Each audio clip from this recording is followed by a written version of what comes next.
নমস্কাৰ আপোনালোক সকলোকে মোৰ ইউটিউব চেনেললৈ পুনৰবাৰ স্বাগতম জনাইছোঁ। আশা কৰোঁ সকলো ভালে আছে, কুশলে আছে। পুনৰ এটা নতুন ভিডিঅ' আপোনালোকৰ মাজলৈ লৈ আহিছোঁ। আশা কৰোঁ আপোনালোকে মৰম দিব। থাম্বনেইল চাই চাগে আপোনালোকে গম পাইছে আমি যাবলৈ ওলাইছোঁ বৰপেটা। গতিকে বৰপেটাৰ পৰা কোনে কোনে চাই আছে মোক কমেণ্ট বক্সত কমেণ্ট কৰি জনাবলৈ নাপাহৰিব। ভিডিঅ'টো আৰম্ভ কৰাৰ আগতে যিসকল মোৰ চেনেলটো নতুনকৈ আহিছে তেওঁলোকে মোৰ চেনেলটো প্লিজ ছাবস্ক্ৰাইব কৰি দিব। গতিকে বলক আজি ভিডিঅ'টো আৰম্ভ কৰোঁ।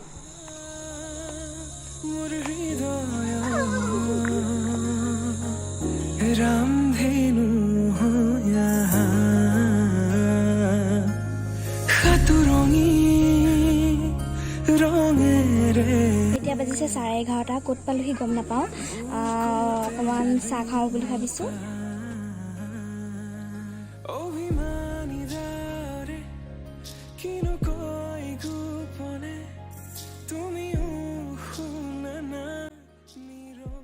বাবু দা এবাৰ চাই দিয়া, হাই দিয়া।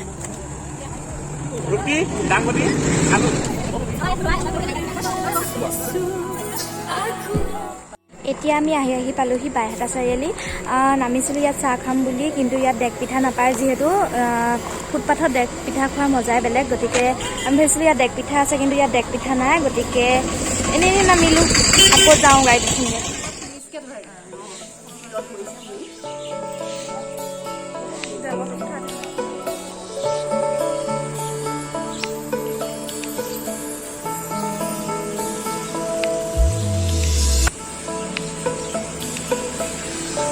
বাজিছে 5:30 আৰু আমি আহি বৰপেটা সত্ৰ পালোহি। কিন্তু ইয়াত লিখা আছে যে যান বাহনত উঠি যোৱা নিষেধ। গতিকে আমি গাড়ীৰ পৰা নামিলোঁ আৰু ইয়াত মানুহে কৈছে যে জোতা চেণ্ডেল পিন্ধি আমাক যাবলৈ মানা কৰিছে। মানে জোতা চেণ্ডেল আমাক গাড়ীতে থ'বলৈ ক'লে। গতিকে জোতা চেণ্ডেল আমি গাড়ীতে থৈ এতিয়া খোজকাঢ়ি ভিতৰলৈ আহিছোঁ, আপোনালোককো দেখাইছোঁ।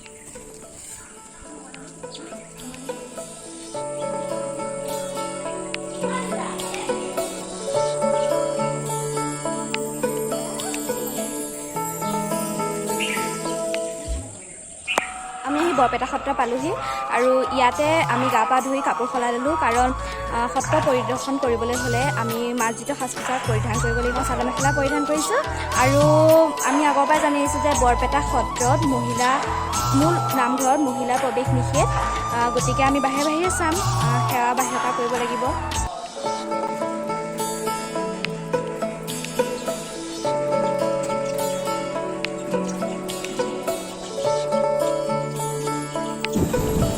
এইখিনিতে আপোনালোকক বৰপেটা সত্ৰৰ কিছু পৰিৱেশ দেখাব বিচাৰিছোঁ।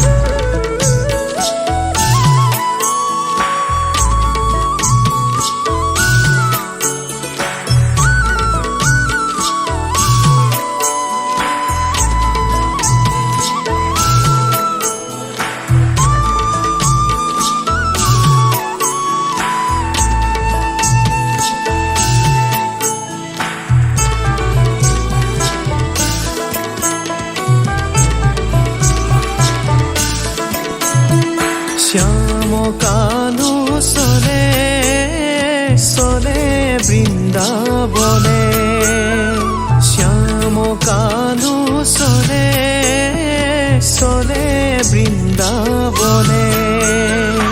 উঠিয়া প্ৰভাতে মোহন বংশী ঘাতে, উঠিয়া প্ৰভাতে মোহন বংশী হাতে। বুধেনো চাৰিবে লাগি চলে বৃন্দাবনে, বুধেনো চাৰিবে লাগি চলে বৃন্দাবনে। শ্যাম কানু চলে চলে বৃন্দাবনে।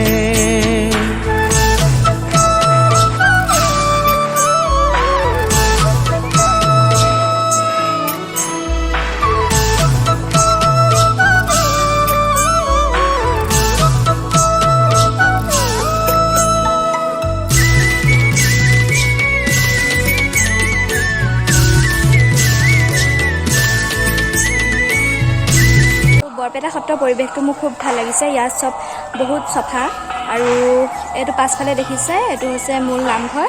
গতিকে তাত আমি সোমাব নোৱাৰোঁ। আৰু আমি ভাবিছোঁ যে বৰপেটা সত্ৰ চাই আমি ইয়াত আৰু পাটবাউসী সত্ৰ আছে, পাটবাউসী সত্ৰও চাম। গতিকে যিখিনি চাব পাৰোঁ আপোনালোককো দেখাই যাম। গতিকে ব্লগটো শেষলৈকে চাম।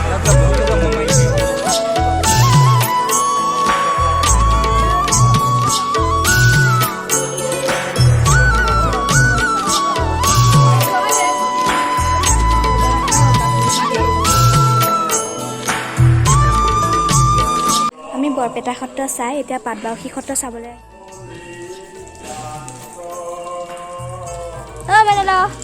এবাৰ চাগে Hai. বাবু দা Ali. হাই।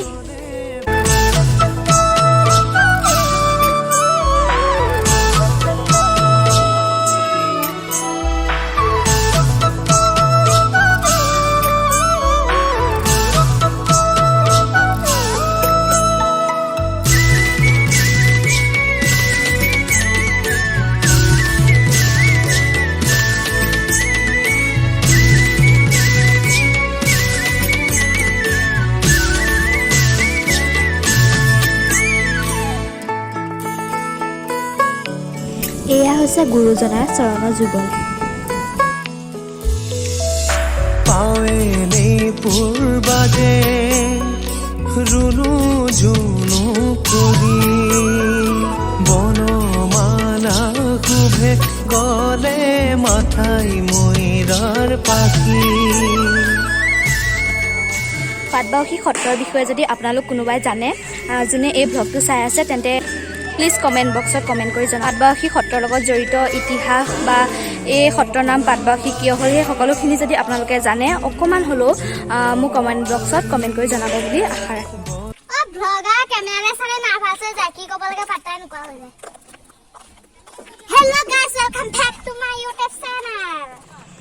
এয়া হৈছে গণকুছি সত্ৰ। সত্ৰ প্ৰতিষ্ঠাৰ উদ্দেশ্যে মহাপুৰুষ শ্ৰীমন্ত শংকৰদেৱে এতোলা সোণৰ বিনিময়ত এই সত্ৰৰ মাটি ক্ৰয় কৰিছিল আৰু মহাপুৰুষ মাধৱদেৱক এই সত্ৰৰ সত্ৰাধিকাৰ পাতিছিল। আৰু মহাপুৰুষ শ্ৰী শ্ৰী মাধৱদেৱ এই সত্ৰত 18 বছৰ ধৰি সত্ৰাধিকাৰ হৈ আছিল। বংশী হাতে বুধে নোৰাখিবে।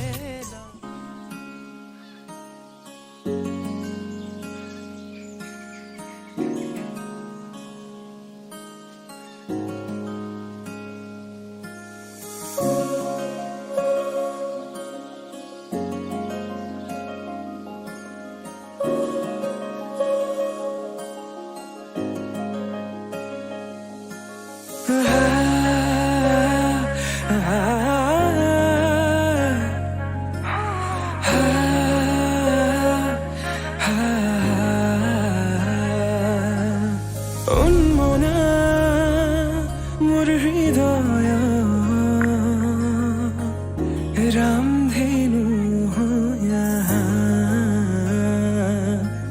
খাতুৰঙি ৰঙেৰে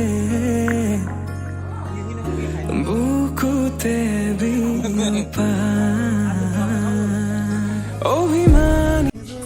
খোৱা চৰিয়াটো চালোঁ, ইমান ডাঙৰ তাকে ভাবিছোঁ মানুহটো বাৰু কিমান ডাঙৰ আছিলে। চৰিয়াটো ইমান ডাঙৰ, আপোনালোকে আহিলে কেতিয়াবা ইয়াত চাব। আৰু আমি এতিয়া পুৱামক্কা চামগৈ বুলি ভাবিছোঁ। এতিয়া আমি পুৱামক্কালৈ আহিছোঁ। পুৱামক্কা গৰুৰাচল পাহাৰত অৱস্থিত। পুৱামক্কালৈ যোৱাৰ পথত তললৈ চালে এনেকুৱা সুন্দৰ প্ৰাকৃতিক দৃশ্য দেখিবলৈ পোৱা যায়।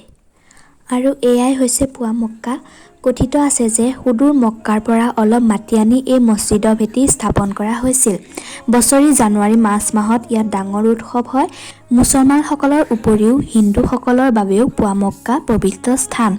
অন্যান্য সময়ৰ উপৰি জেঠ মাহৰ শুক্লা পূৰ্ণিমাত ইয়াত বহুত হিন্দু ভক্তৰ সমাগম হয়।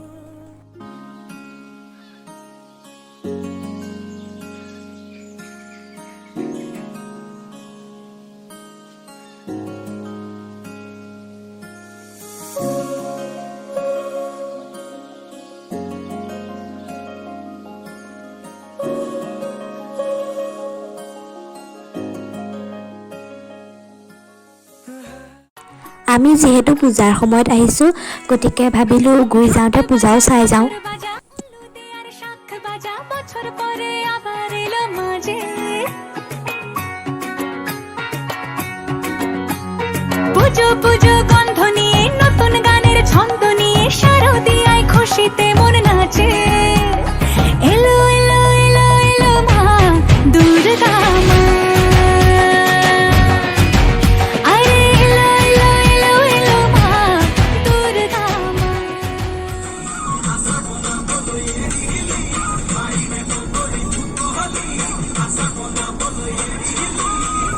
এতিয়া বাজিছে ৰাতি 2টা আৰু আমি আবেশত আহি ঘৰ পালোহি আৰু এতিয়া ভিডিঅ' বনাই থকাৰ অকণো মানে অৱস্থা নাই গতিকে ভিডিঅ'টো আজিলৈ ইমানতে সামৰিছোঁ যদি আপোনালোকে ভিডিঅ'টো চাই ভাল পায় তেন্তে লাইক কমেণ্ট আৰু শ্বেয়াৰ কৰিবলৈ নাপাহৰিব গতিকে আজিলৈ ভিডিঅ'টো ইমানেই ধন্যবাদ